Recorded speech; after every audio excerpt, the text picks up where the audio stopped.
Hello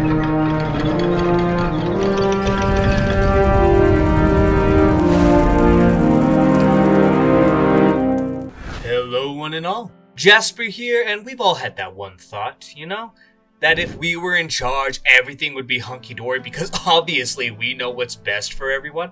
Well, why don't I put my money where my mouth is by explaining to you all what kind of king I would be like. Now, there are plenty of times I could pick to become king, but for it to feel the most natural, I think the end of the show would be best, which is rare considering I usually focus on prioritizing the books.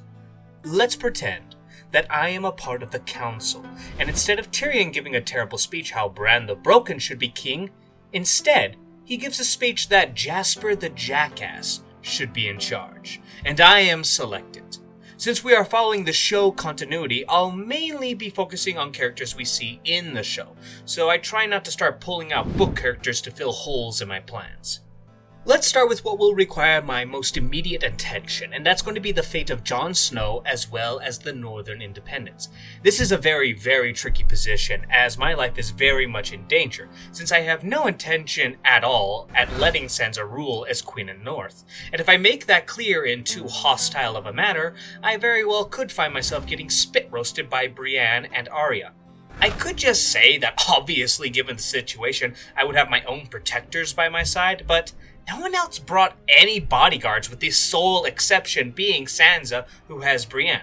Plus it feels lazy to just say, I would have super strong guards to keep me safe so I can make all the decisions I want.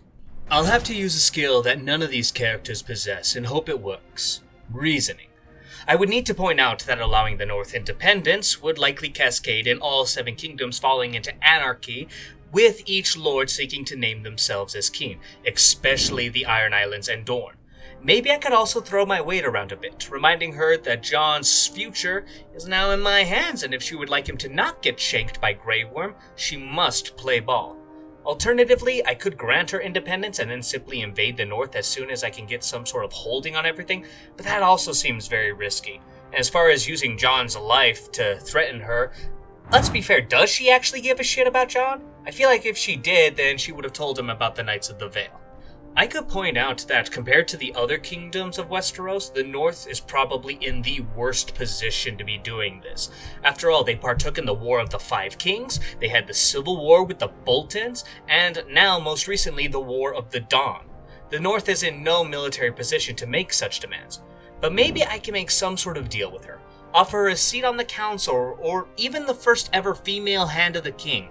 Though that might be in poor taste since what happened to her father when he was named Hand.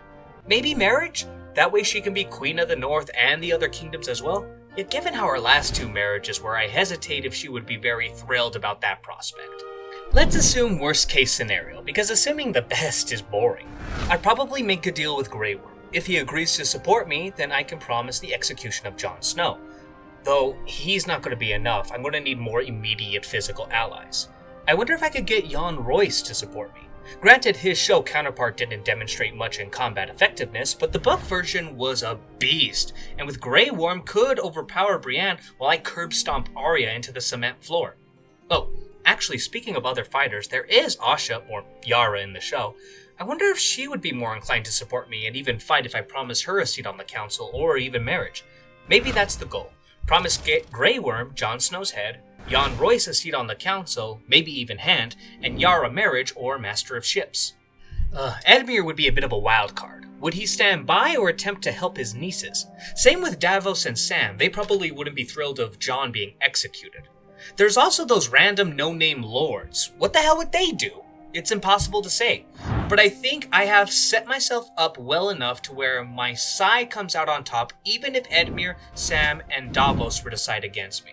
Bribes and promises of power's positions could make those no-names help me out. Oh, fuck me, I forgot about Gendry. Would he be a simp and try to save Arya, or would he be an incel and fight for me? Oh, fuck me, what about Robert Arryn? This is still technically his family as well. Does he support me? And if he doesn't support me, no way Jon Royce will. This is all going very poorly very quickly. I didn't want to do this, but I have no choice. I have to follow what the show did. Oh god, I'm feeling sick just from saying that. If banishing Jon Snow to the Night's Watch was enough for Grey Worm to leave with no more bloodshed, then I'll have to do the same even if it makes no sense. I don't want the Council to turn to violence and be the shortest reigning monarch in Westeros history. So looking at where I am now, I am king of 8 regions since the North left. 2 of those regions are probably already making plans to pack up and leave, and after that, what's stopping the remaining 4 from following suit? I'll just be king of the Crown Lands before the year is up, so alliances need to be made to hold everything together. Starting with the Reach, as that one I would find the easiest to hold on to. Give Highgarden to literally anyone but Bronn. I will find Hot Pie and give it to him before I pass that shit on to Bronn, especially since I have other plans for him. You might be wondering why I don't give it to the houses like the Red Wines or High Towers, and the simple answer is I don't want any of these houses to become so powerful that they could bully all those around them to not follow me, their king. It's a delicate balance. With that said, I'm going to name House Hightower as the new Lord Paramounts of the Reach, and hope that they'll have to worry too much about those below them to make any plans on declaring independence. Now, Dorne, and this is going to be a toughie, as holding on to Dorne is very important. As compared to all the regions, they are by far the least harmed in these past battles. Sadly, all I can really do is put the new Prince of Dorne on the small council. What position is hard to say, because I know nothing about this guy. Maybe I'll name him Master of Ships, since that position will be useless, as I'll likely have my wife be the real Master of Ships, Yara Greyjoy. I do think there's a real chance she would consider my marriage offer, especially if I throw in some special privileges to her people disguised as funds to build a new royal fleet. As far as we know, Yara has a pretty strong hold on the Iron Islands as its liege lord, so hopefully with all this I can count on her support. Now the Stormlands. I'll probably leave Gendry as Lord Paramore and let the nobility fight amongst themselves on if he is worth it or not, supporting whoever seems to be the most likely to come out ahead. Same with the Riverlands. I love Edmure, but his familial bond with Sansa would prove to be quite the issue if I were to decide to launch a campaign against her. I would reward him Riverrun and even name him Lord Paramore of the Riverlands, but see how the wind blows and if any of the liege lords under him make a grasp for power and status. If you're wondering who gets the twins, I'll probably just pass it to any Frey still alive, because there has to be a couple. No way Arya killed all of them, right? The Westerlands is an enigma to me. Do I name Tyrion as Lord Paramore? I don't see him supporting my endeavors of invading the north, and unlike Edmure and Gendry, I think he could do a very good job in holding on to power if I leave him to his own means. So he won't be left to his own means. I'll declare him as not only the Lord of the Westerlands, but also as my Master of Coin. He will always be within arm's reach of me if I feel like it's time to get rid of him. Finally, the Vale. It's in a very solid position and could serve as my most powerful ally, but how much faith do I put into them? Robin Arryn is the Lord Paramore of these lands. I don't dare change that. The question is, do I offer him a position on the small council? I'm halfway tempted to name him Hamda the King, but despite his physical glow-up throughout the show, there was never a moment I felt he was a smart or capable man. I'm okay with some incompetent people on my council, but my hand must be solid. I think I'll go with Jon Royce. He likely does have some favoritism to Sansa, but at least he isn't related to her. That's all the regions I would have control over done, but there are a few things that we still need to tackle, such as the rest of my small council. As stated before, Tyrion will be my Master of Coins, the Prince of Dorne as my Master of Ships, though in actuality that will be my wife Yara, and Jon Royce as my hand. That still leaves the Grand Maester, Master of Laws, Master of Whispers, and the Lord Commander of the Kingsguard positions to be filled.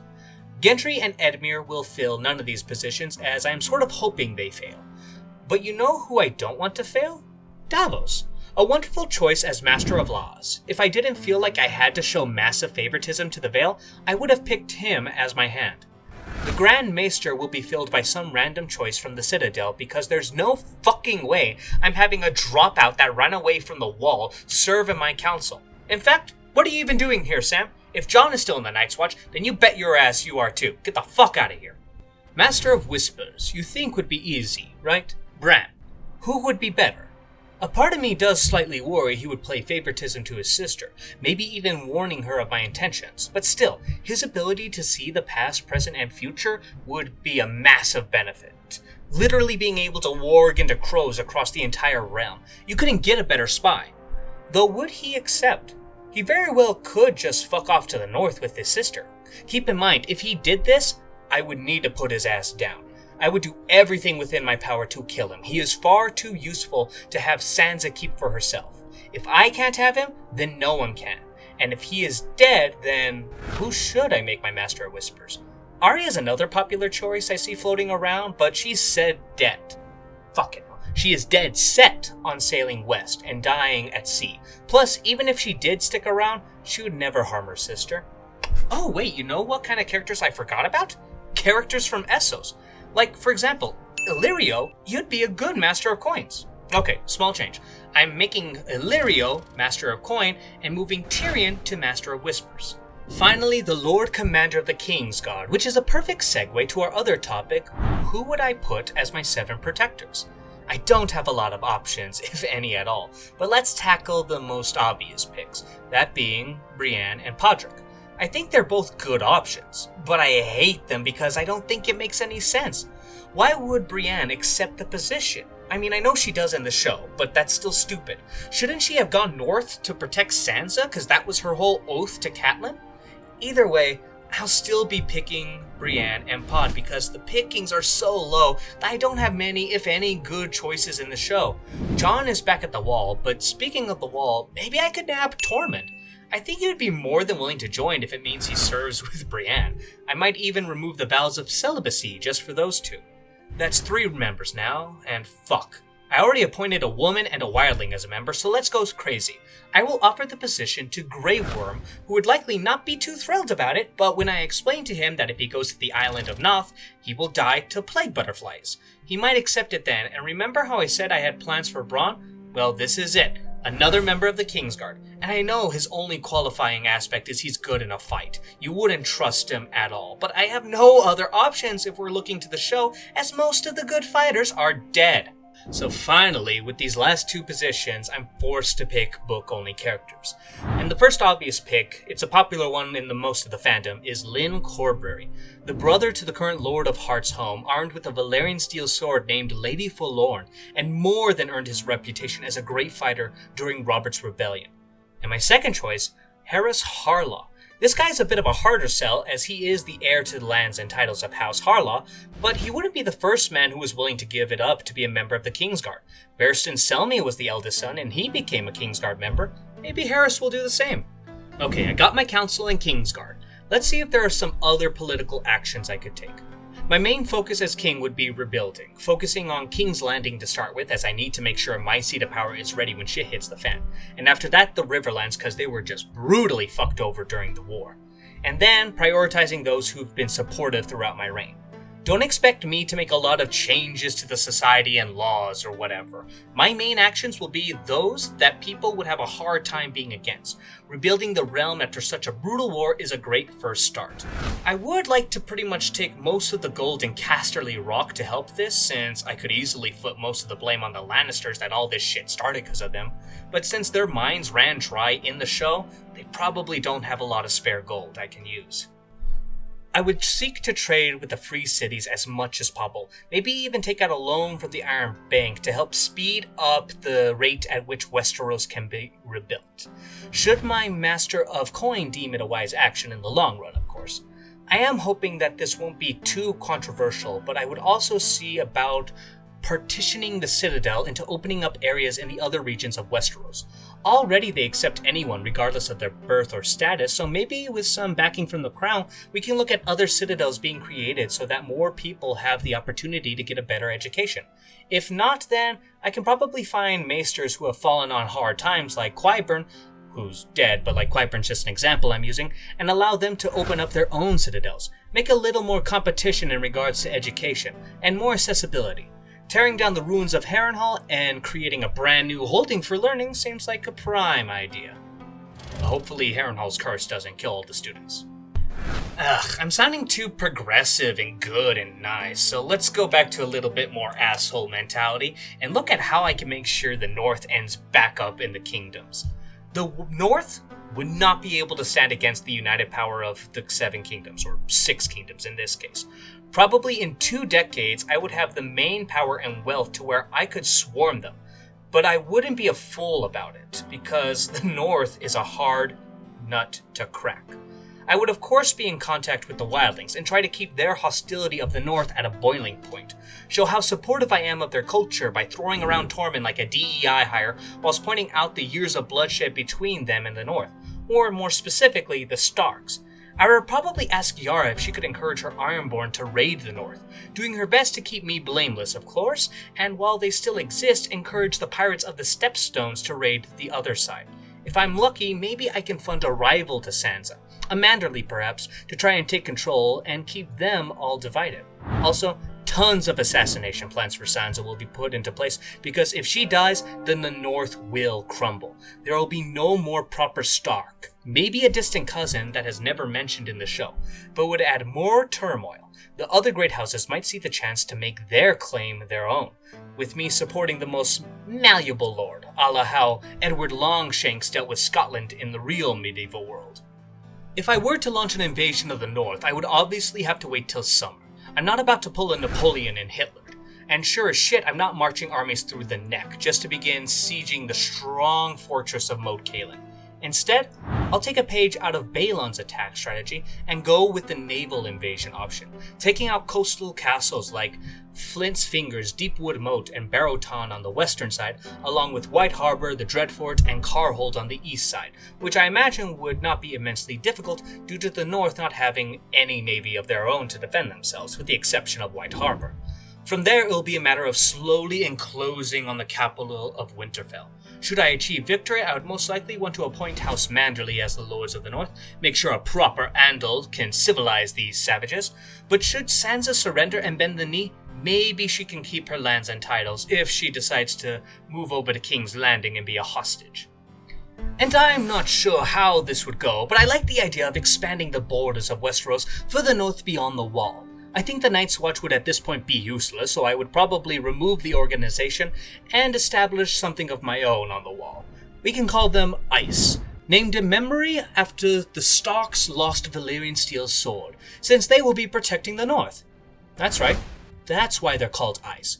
No other possible reason. I am hoping that I won't need to wage war with the wildlings to expand, that simply the promise of wealth and some better infrastructure will get most of them to swear fealty. I'm also not expanding for any real power or monetary gain, since it will provide little if any. I might lose money from this in all honesty. It's mainly just to put even more land between myself and the White Walkers. I'm not about to just assume they are never coming back. You know what will be in action for the sake of power and wealth though? The conquest of the Stepstones. If you hold these islands, then you control one of the most important trade routes in the world. The wealth gained from having these islands could prove quite fruitful. There are a few ways to go about this, such as financially backing a prominent pirate to take over the islands themselves, and, of course, if they swear fealty to me, like Salador San, or just going full blast with my superior numbers in navy. I lean more on the latter because I would rather trust my own appointed man than a pirate. I think that's enough for one king's lifespan, though. I imagine all this would take decades to accomplish, and as much as I would love to invade the Summer Islands, I'll save that for my son to take care of, because of course, I'm going to set him up to be my successor. I won't declare him my heir, of course not. That is liable to result in a civil war after we decided this pseudo-democracy, and I won't go down in history as another Viserys. My son will be by my side, learning, not just from me, but those at court in the ways of politics. Of course, I can't trust the nobles of Westeros to pick a decent successor. They're liable to pick a giant tangerine with a banana stuck to his head who wants to rebuild the wall, or a tottering old fool who can't remember what he had for breakfast, or even worse, a woman. So, I will be starting his campaign very early on, speaking loud and often about his involvement in my political actions that proved to be fruitful and popular. Make sure all those hear his name, so that way, even if they haven't heard the other options, they just write hymns down out of happenstance. And as well as, of course, giving a few benefits to the lords of the realm who choose to support my son and endorse him when the time comes. I will also likely step down once I'm in my 60s, just to make sure the promises that were given to my son are kept. And there we go. That's what I would do if I was named King of Westeros. And what do you all think? Do you think I would be good, or do you think that in just a single day, the entire realm would crumble and fall to nothing, and it would be nothing but violence? I'd love to hear your takes, as well as if there's any decisions that you think were bad and what you would do instead. Leave them all down in the comments below, and until then, stay safe, and I hope you all have a wonderful night.